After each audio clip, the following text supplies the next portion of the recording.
જેની ભેગું જ રહેવું છે આપણે, જેની સાથે રહેવાનું છે, એની સાથે નાની નાની બાબતમાં ઝઘડા કરી મનને તોડવા નહીં, આંટીઓ ખોટી પાડવી નહીં, નાની નાની બાબતોમાં બાંધી અને મન નોખા ન પાડવા, પછી મજા નહીં આવે.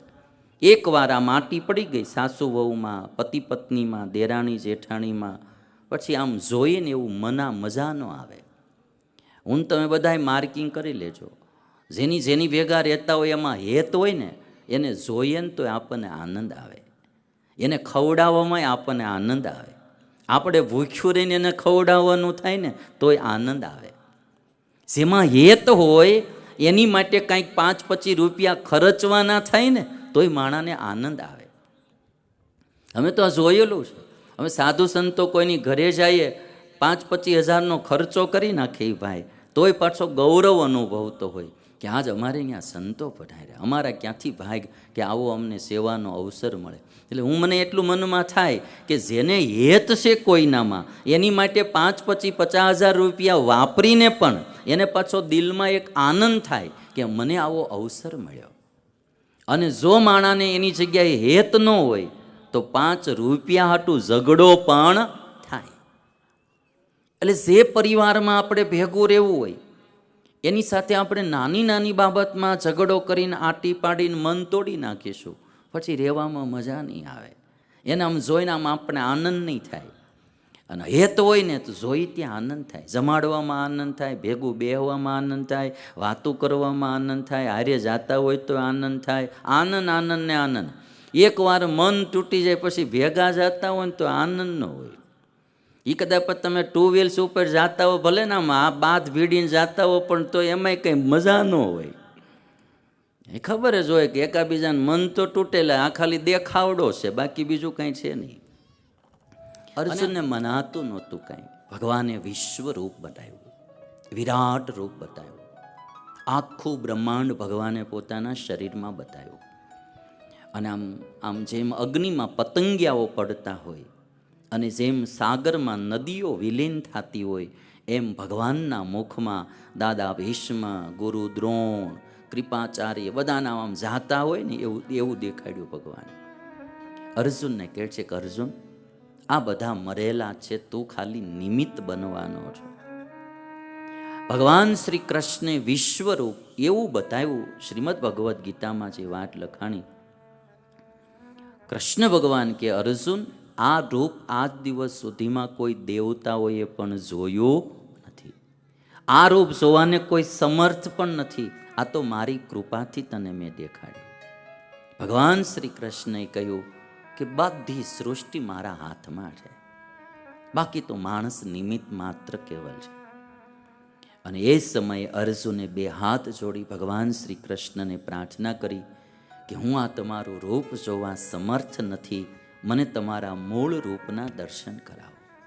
અને ત્યારે ભગવાન શ્રી કૃષ્ણે મૂળ રૂપના દર્શન કરાવ્યા.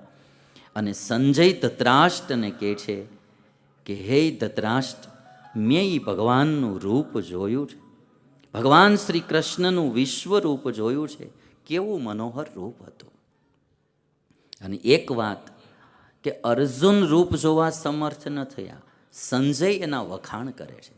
કારણ કે વ્યાસ ભગવાને આપેલી દિવ્ય દ્રષ્ટિ એના પાસે હતી, અને એ દિવ્ય દ્રષ્ટિ હતી એટલે એ ભગવાનનું સ્વરૂપ જોઈ શક્યા. શ્રીમદ ભગવદ્ ગીતા કોઈએ વાંચી હોય તો ભલે આખી એક વાત તમે જોશો મહાભારતની. અર્જુને માનતા નહોતા, ભગવાને એને દિવ્ય રૂપ દેખાડ્યું. અર્જુન પાસે દિવ્ય દ્રષ્ટિ નહોતી એટલે દિવ્ય રૂપ જોવા સમર્થ ન થઈ શક્યા. ભગવાનને પ્રાર્થના કરી, હંકેલી લ્યો, મૂળ રૂપ બતાવો. સંજય એમ કે છે ધૃતરાષ્ટ્રને, કેવું અદ્ભુત રૂપ હતું, કેવું મનોહર રૂપ હતું. એ ભગવાન શ્રી કૃષ્ણનું મનોહર રૂપ ભૂલાતું નથી. સંજય જોઈ શક્યા કારણ કે ભગવાન વ્યાસની દીધેલી એની પાસે દિવ્ય દ્રષ્ટિ હતી. એક વાત કે દિવ્ય દ્રષ્ટિ વિના ઈશ્વરના દર્શન પણ થતા નથી. ઈશ્વરને જોવા માટે આપણે પણ દિવ્ય થવું પડે. માયિક દ્રષ્ટિથી ઈશ્વર દેખાતા નથી. ઈશ્વર દિવ્ય છે, મારે ને તમારે પણ દિવ્ય થવું પડે. પશુની ભાષા સમજવા પશુ થવું પડે, આપણે એની ભાષા ન સમજી શકીએ. પક્ષીની ભાષા સમજવા પક્ષી થવું પડે, એમ ઈશ્વરને જોવા ઈશ્વર જેવું દિવ્ય થવું પડે. એક વાત એ બી કે જેવી જેની પાસે દ્રષ્ટિ હોય એવું એ દર્શન કરી શકે. દ્રષ્ટિ જ જેની પાસે ન હોય એને દર્શન પણ ન થાય. જો આ મહાભારત શાસ્ત્ર છે, રામાયણ હોય, ગીતા હોય, કોઈ બી શાસ્ત્ર હોય, જે વ્યક્તિ વાંચતો હોય શાસ્ત્ર, એની પાસે જેટલી દ્રષ્ટિ હોય ને એટલું જ એને એ શાસ્ત્રમાંથી મળે. દ્રષ્ટિ ન હોય તો એમાં હોય તોય મળે નહીં. એની પાસે યોગ્યતા હોવી જોઈએ. એક વાત બીજી કે આપણું શરીર જે છે એમાં ડાયજેશન સિસ્ટમ કામ કરતી હોય. આપણે તો જે ખાવાનું મન થાય નાખી દેતા હોય ખાઈને, પણ કેટલી મોટી ડાયજેશન સિસ્ટમ, પાચન તંત્ર ઈશ્વરે આમાં બનાવેલું છે. એ ખાઈએ એની શરૂઆત થાય ત્યાંથી એમાં રસ ભળતો જાય, લાળ રસ ભળે, એ જઠરમાં જાય, નાના આંતરડા, મોટા આંતરડામાં કેટલી પ્રોસેસ થાય. હવે એમાંથી વિટામિન્સ, પ્રોટીન્સ, કાર્બોદિત પદાર્થો બધું ગ્રહણ કરવાનું હોય, શરીર માટે જરૂરી હોય. જેની પાસે એ સિસ્ટમ પાવરફુલ હોય તો જે પદાર્થ તમે ખાધું, પેંડો ખાધો, એમાં વિટામિન છે કે અમુક પ્રોટીન છે કે અમુક જે ચીજ છે, ડાયજેશન સિસ્ટમ જો આપણી સારી હોય, પાચન તંત્ર, તો એમાંથી બધી જ ચીજ ખેંચી અને આપણા શરીરના પોષણ માટે કામે લગાડી દે. અને જો આપણું પાચન તંત્ર બરાબર કામ ન કરતું હોય તો એ ખાધેલી ચીજ જેમાં કાર્બોદિત પદાર્થો કે પ્રોટીન કે વિટામિન્સ તો હતા, પણ આપણું શરીર એને ગ્રહણ કરી શક્યું નહીં, એટલે બાયપાસ થઈ જાય, મળ દ્વારા બહાર આવી જાય. વસ્તુ તો ઓલામાં હતી, વિટામિન્સ, પ્રોટીન્સ, પણ આપણું પાચન તંત્ર વીક હતું એટલે એને ગ્રહણ ન કરી શક્યું.